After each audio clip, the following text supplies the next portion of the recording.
করা হয় কোন ধরনের প্রশ্ন যদি এরকমটা হয় যে আর্টিকেল আসলে কোন ধরনের পার্ট অফ স্পিচ, তার উত্তর হবে এক কথায়, সেটা হচ্ছে কি অ্যাডজেক্টিভ। আচ্ছা, এটা বেসিক্যালি এক ধরনের ডিটারমিনার বা নির্দেশক থেকে আসছে, এবং সেই জন্য এটাকে আমরা অ্যাডজেক্টিভ হিসেবে বলতে পারি।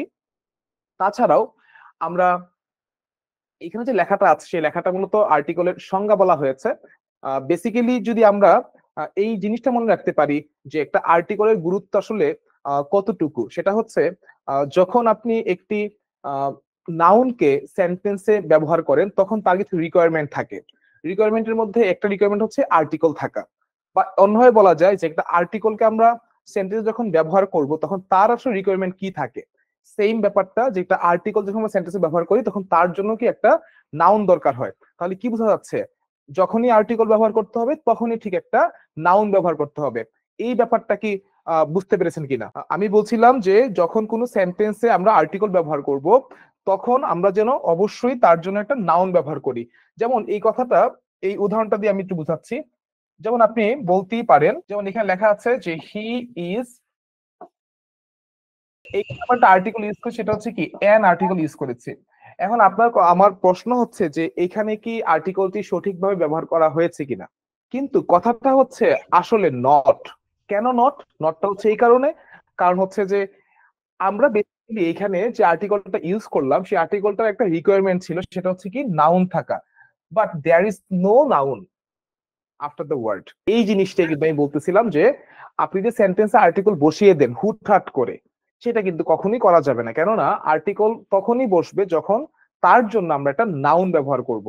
এই সেন্টেন্সে আমরা আর্টিকেলটা ঠিকই ব্যবহার করেছিলাম, কিন্তু আমরা কোনো নাউন ব্যবহার করি নাই। যদি আমরা এখানে ম্যান নাউনটি ব্যবহার করতাম অথবা পার্সন নাউনটি ব্যবহার করতাম, তাহলে কিন্তু আমরা সেটাকে সঠিক বলতে পারতাম। কিন্তু যেহেতু আমি ম্যান শব্দটিকে আমি প্রথম সেন্টেন্সে কিন্তু আমি লিখি নাই, তার মানে কি আমি ম্যান শব্দটিকে ব্যবহার করি নাই, তার মানে এখানে যে অ্যান্টি ব্যবহার করা হয়েছিল সেটা আসলে সম্পূর্ণ অযৌক্তিক একটি ব্যবহার ছিল। তার মানে প্রিয় শিক্ষার্থীরা, আমরা এটা মাথায় রাখবো। প্রথম যে বিষয়টি আমরা শিখলাম সেটা হচ্ছে আর্টিকেল বেসিক্যালি হচ্ছে কার জন্য বসে, বা আর্টিকেল বসাইলে কাকে ব্যবহার করতে হবে, নাউনকে ব্যবহার করতে হবে। নাউন ছাড়া কিন্তু কোনোভাবেই আর্টিকেল বসানো যাবে না। এই কথাটা কি ক্লিয়ার? সেই জন্য কনফিউজ হওয়া যাবে না, কনফিডেন্টলি বিষয়টা মাথায় রাখতে হবে। সেটা হচ্ছে আপনি যখনই যে কোনো ধরনের আর্টিকেল ব্যবহার করেন না কেন, সেটা এন হতে পারে, এ হতে পারে, কিংবা দাও হতে পারে, আপনি সেজন্য সবসময় তার জন্য একটা নাউন রেডি রাখবেন, কারণ নাউন ছাড়া তাকে কখনোই বাক্যে ব্যবহার করা যাবে না। আচ্ছা, এখন চলুন আমরা আরেকটা বিষয় জানি, সেটা হচ্ছে আর্টিকেল আসলে কত প্রকার। প্রধানত বলি বা সাধারণত বলি, আর্টিকেল আসলে দুই প্রকারই। ঠিক আছে, সাধারণত কেউ কখনো জিজ্ঞেস করে না। মূলত আর্টিকেলের কাইন্ডসই হচ্ছে দুইটা, একটা হচ্ছে অনির্দিষ্ট, একটা হচ্ছে নির্দিষ্ট। অনির্দিষ্ট ইংরেজি হচ্ছে ইনডেফিনিট আর্টিকেল, আর অন্যদিকে নির্দিষ্ট মানে হচ্ছে ডেফিনিট আর্টিকেল। ঠিক আছে, এখন আপনারা হয়তো জানেন, ছোটবেলা থেকে যেহেতু পড়ে আসছেন আর্টিকেল সম্পর্কে, এই ব্যাপারটা জানেন নিশ্চয়ই যে ডেফিনিট আর্টিকেল বলতে আমরা সাধারণত কাকে বুঝিয়ে থাকি, দাকে বুঝিয়ে থাকি, এবং অন্যদিকে ইনডিফিনিট আর্টিকেল বলতে আমরা এ অথবা এন কে বুঝিয়ে থাকি। এখন কথা হলো যে অনির্দিষ্ট আর্টিকেল হিসেবে যখন এ আর এন এর নামটা আসছে, তখন অবশ্যই মনে একটা প্রশ্ন থাকতেই পারে যে এই দুটির মধ্যে অবশ্যই কোনো পার্থক্য আছে। তা না হলে তো আমরা যে কোনো একটা ব্যবহার করলেই পারতাম, কেন সেখানে দুটি শব্দ ব্যবহার করা হচ্ছে? কেননা ডেফিনিট আর্টিকেলে কিন্তু আমরা একটি শব্দ কি পেয়েছি, সেটা হচ্ছে কি দা। কিন্তু অন্যদিকে এখানে কিন্তু আমরা একটির পরিবর্তে দুটি শব্দ পেয়েছি, তা হচ্ছে কি এ এবং হচ্ছে এন। তার মানে বুঝতে হবে এই দুটির মধ্যে অবশ্যই কোনো বিরোধ আছে, যে বিরোধের কারণে আমরা সকল জায়গায় এ বসাতে পারি না, আবার সকল জায়গায় এনও বসাতে পারি না। বা এমনও বলা যায় এর পরিবর্তে এন বসানো যাবে না, কিংবা এন এর পরিবর্তে এও বসানো যাবে না। তার মধ্যে অবশ্যই কোনো না কোনো পার্থক্য রয়েছে। কিন্তু দাকে আসলে যেখানে বসাবো সেখানে কিন্তু অন্য কোনো কিছু বসানো যাবে না, দায়ের পরিবর্তে দা নিজেই বসবে। কিন্তু এখানে এর পরিবর্তে এন বসানো অথবা এন এর পরিবর্তে এ বসানো, এটা আসলে কতটুকু যৌক্তিক, এই বিষয়গুলো আজকে আমরা শিখে নিব। ঠিক আছে, তাহলে আমরা এখন পর্যন্ত যা জানলাম তার মধ্যে হচ্ছে আর্টিকেলের পরে অবশ্যই একটা নাউন ব্যবহার করতে হবে, নাউন ছাড়া আর্টিকেল ব্যবহার করা যাবে না। আর আর্টিকেল প্রধানত দুই প্রকার, একটা হচ্ছে ইনডেফিনিট আর্টিকেল, যাকে ভাঙলে আমরা এ এবং এন কে পাই। অন্যদিকে আছে একটা কি ডেফিনিট আর্টিকেল, যেটাকে ভাঙলে আমরা শুধুমাত্র দাকে পাই। প্রথমে আলোচনাটা হবে হচ্ছে ইনডেফিনিট আর্টিকেল, মানে কি অনির্দিষ্ট আর্টিকেলকে নিয়ে। কেননা অনির্দিষ্ট আর্টিকেলের মধ্যে দুইজন মেম্বারকে আমরা পেয়েছি। এখন দুইজনের মধ্যে সবাই চায়, মানে দুইজনের মধ্যে প্রত্যেকেই চায় যে তাকে যেন আমরা ব্যবহার করি। কিন্তু আমরা তো আসলে কারোর কথার উপর ভিত্তি করে ব্যবহার করতে পারবো না, বা আমরা আমাদের মন মতো ইচ্ছা করলেও আমরা কিন্তু ব্যবহার করতে পারবো না। তার জন্য কিছু নিয়ম জানতে হবে আমাদের, যে কোথায় কোথায় আমরা এ ব্যবহার করবো আর কোথায় কোথায় এন ব্যবহার করব, সেটা জানতে হবে। তার আগে এটা জানতে হবে আমি কখন ডেফিনিট আর্টিকেলকে বাদ দিয়ে ইনডেফিনিট আর্টিকেল ব্যবহার করব, তারপরে হচ্ছে ইনডেফিনিটের মধ্যে কাকে ব্যবহার করবো। কথাটা কি বুঝতে পারছেন আমি কি বুঝাতে চাচ্ছি? আচ্ছা, তাহলে প্রথম কাজ হচ্ছে আমরা জানবো যে কখন ইনডেফিনিট আর্টিকেল ব্যবহার করতে হবে। এ আর এন কখন ব্যবহার করবো সেটা আমরা পরে আসতেছি।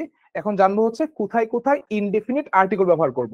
এখানে দেখা যাচ্ছে অনেকগুলো তথ্য সম্বলিত একটা কলাম দেওয়া হয়েছে, মাঝখানে আবার সেখানে এ এন এন দিয়ে আলাদা একটা কলাম করা হয়েছে, এবং তার পাশে হচ্ছে একটা এক্সাম্পল দেওয়া হয়েছে। তো আমরা প্রথমেই সব থেকে বড় যে কলামটি আছে, তথ্য বহুল যে কলামটি আছে, সেটা আমরা একটু নজর দিব, সেখানে কি কি বিষয় আসছে।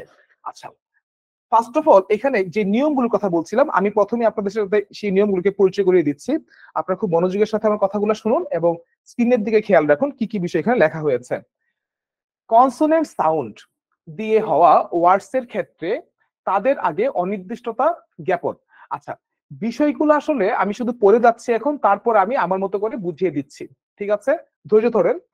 দ্বিতীয় যে রটা দেখা যাচ্ছে, এখানে কি দেখা যাচ্ছে? Vowel sound. ভাওয়েল সাউন্ড দিয়ে শুরু হওয়া ওয়ার্ডস এর ক্ষেত্রে তাদের আগে অনির্দিষ্ট জ্ঞাপনে এন বসে। আর এখানে আমরা পেয়েছিলাম কনসোনেন্ট সাউন্ডের বেলায় এ বসে। কি এটা তো দেখতে পাচ্ছেন যে আমি কিন্তু এটা পুরোপুরি এখান থেকে নিয়ে দেখিয়ে দিচ্ছি। তৃতীয় যে রটা আছে, তৃতীয় সারিতে আমরা দেখতে পাচ্ছি কোন জেনারেল স্টেটমেন্ট দিতে অথবা প্রথমবারের মতো সাবজেক্টকে বাক্যে মেনশন করতে এখানে বলা হচ্ছে এন বসে। আসলে এখানে এন অথবা এও বসতে পারে এই জিনিসটা, কারণ কেন? এখানে জেনারেল স্টেটমেন্ট। মনে করেন আপনি রাস্তা দিয়ে হেঁটে যাচ্ছেন, এমন সময় রাস্তায় একটা কুকুরকে দেখলেন, একটা কুকুর যাকে সাধারণত রাস্তায় পাওয়াটা খুব অ্যাভেলেবল বা খুব সাধারণ ব্যাপার একটা। এখন আপনি কি বলবেন? There is a dog. কি বলবেন আপনি? There is a dog. এটা বলবেন যে দেয়ার ইজ এ ডগ। এখন প্রশ্ন হচ্ছে এখানে আর্টিকেল হিসেবে একে কেন ব্যবহার করেন? আই মিন ইনডেফিনিট আর্টিকেলটা কেন ব্যবহার করলেন? এনও ব্যবহার করা যেত হয়তোবা, কিন্তু আমি কেন ব্যবহার করলাম? দা কেন ব্যবহার করছি না? আমার প্রশ্ন হচ্ছে এটা। এটা কি বলতে পারবেন? এখানে আমি কেন ইনডিফিনিট আর্টিকেলই ব্যবহার করলাম, ডেফিনিট আর্টিকেল দা কেন ব্যবহার করলাম না? এটা একটু আমাকে বলেন। আমি রাস্তাতে হেঁটে যাচ্ছি, হেঁটে যাওয়ার পরে আমি একটা কুকুর দেখেছি এবং তারপর আমি এই বাক্যটা তৈরি করলাম। এক্স্যাক্টলি ব্যাপারটা হচ্ছে এটাই, যে আপনিও জানেন না যে আমি আসলে কোন কুকুর দেখেছি, এবং আমিও জানি না আপনি আসলে কোন কুকুর চিনেন। ঠিক আছে? তো নরমালি এই কুকুরটি আমাদের কাছে অজানা। আপনার কাছে যেমন অজানা, না জানেন আপনি আমি কোন কুকুরকে দেখেছি, না জানি আমি আপনি কোন কুকুর চিনেন। তার মানে কি এই কুকুরটি কিন্তু আমাদের দুজনের কাছে অজানা। এখন এই বিষয়টাই আর কি, যে যখন আমরা এরকম কিছু বিষয় বা এরকম কিছু নাউনকে যখন আমরা প্রথমবারের মতো আমরা যখন আবিষ্কার করব বা রিকগনাইজ করবো একদম প্রথমবারের মতো, যার ব্যাপারে আগে কোনো আলোচনা করা হয় নাই বা যার ব্যাপারে আমাদের কোনো পূর্ব নলেজ ছিল না, এরকম ক্ষেত্রে আমরা সেই নাউনটিকে কি নাউন ধরবো? ইনডেফিনিট নাউন ধরবো বা অনির্দিষ্ট নাউন ধরবো। এটা তো বিষয়টা বুঝতে পারছেন। তার মানে কি বোঝা গেল? যে ইনডেফিনিট নাউন যখন একটা সেন্টেন্সে ব্যবহার হচ্ছে, তখন তার সাথে অবশ্যই একটা ইনডেফিনিট আর্টিকেল ব্যবহার করতে হবে। এই সিম্পল বিষয়টা হচ্ছে আপনাকে মাথায় রাখতে হবে। দেয়ার শব্দটা প্লুরাল। আসলে কথা হচ্ছে দেয়ারটা কিন্তু আসলে প্লুরালও না, সিঙ্গুলারও না, বা বলতে গেলে দেয়ার তো সাবজেক্টই না। হ্যাঁ, দেয়ারটা হচ্ছে মূলত একটা অ্যাডভার্ব। দেয়ারটা কি? একটা অ্যাডভার্ব। তো যখন আমরা দেখি যে অ্যাডভার্ব কখনো সেন্টেন্সের শুরুতে চলে আসে, মানে বিশেষ করে দেয়ারটাই যখন সেন্টেন্সের শুরুতে চলে আসে, তখন আমরা কনফিউজড হয়ে যাই যে আসলে এই দেয়ারের পরে যে ভার্বটি, সেই ভার্বটি আসলে কি হবে। কারণ আমরা প্রায় সময় দেখি যে দেয়ারের পরে কিন্তু আরো বসতেছে। ইজ এর, আমি তো এখানে ইজ বসাইছি, অনেক সময় কি আপনারা দেখেন না যে আর বসে? তাহলে আর বসে আসলে কি হয়? আর বসলে যেটা হয় সেটা হচ্ছে তারপরের যে নাউনটা সেটা আবার প্লুরাল হয়ে যায়। যেমন এখানে আমি দিয়েছি দেয়ার ইজ এ ডগ। এমন হতে পারে রাস্তায় আমি একের বেশি মানে 2 4 5টা কুকুরকে একসাথে দেখেছি, তখন আমি কি বলবো? দেয়ার আর ডগস অথবা সাম ডগস, এটা বলবো না আমি? তাহলে দেয়ার দিয়ে যদি কোনো বাক্য শুরু হয়, সেটা আসলে না বুঝাবে সিঙ্গুলার, না বুঝাবে প্লুরাল। বেসিক্যালি তার সাথে যে ভার্বটি হবে সেটা নির্ভর করতেছে তার পরে, মানে ভার্বের পরে এখানে যে অবজেক্ট অংশ হিসেবে আমরা যেটাকে চিনি, এই অবজেক্ট অংশের মধ্যে যে নাউনটা থাকবে সেই নাউনটা দেখতে হবে সিঙ্গুলার নাকি প্লুরাল আছে। যদি সিঙ্গুলার থাকে তাহলে অবশ্যই ভার্বটা সিঙ্গুলার হয়, আর যদি প্লুরাল থাকে তাহলে ভার্বটা কি হবে? প্লুরাল হবে। এটা হচ্ছে দেয়ার এর বিষয়, এবং দেয়ার আমরা সাধারণত বলি হচ্ছে ইন্ট্রোডাক্টরি দেয়ার, কারণ সাধারণত যখন কোনো ধরনের সেন্টেন্স শুরু করার জন্য উপযুক্ত নাউন থাকে না বা সাবজেক্ট থাকে না, তখনই আমরা দেয়ার দ্বারা ইন্ট্রোডিউস করি বা কি পরিচয় করিয়ে দিই। যেমন আমি যদি বলি যে there is a pen in my hand, তার মানে কি এই কলমটার সাথে আমি আপনাকে পরিচয় করিয়ে দিচ্ছি। তাহলে আপনি যখনই কাউকে পরিচয় করে দিতে চাইবেন তখনই আপনি সেখানে দেয়ার দিয়ে বাক্য শুরু করবেন।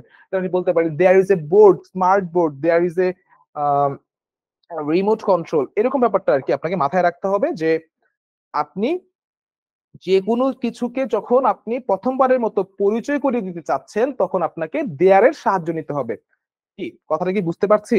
এখন কি বোঝানো হচ্ছে এখানে আবার নিচের যে তথ্যটি দেওয়া হয়েছে তার নিচে সেটা কি বলা হয়েছে, কারো স্বভাব চরিত্র বা বৈশিষ্ট্য বোঝাতে, কারো স্বভাব চরিত্র বা বৈশিষ্ট্য বোঝাতে আমরা ইনডেফিনিট আর্টিকেল ব্যবহার করি।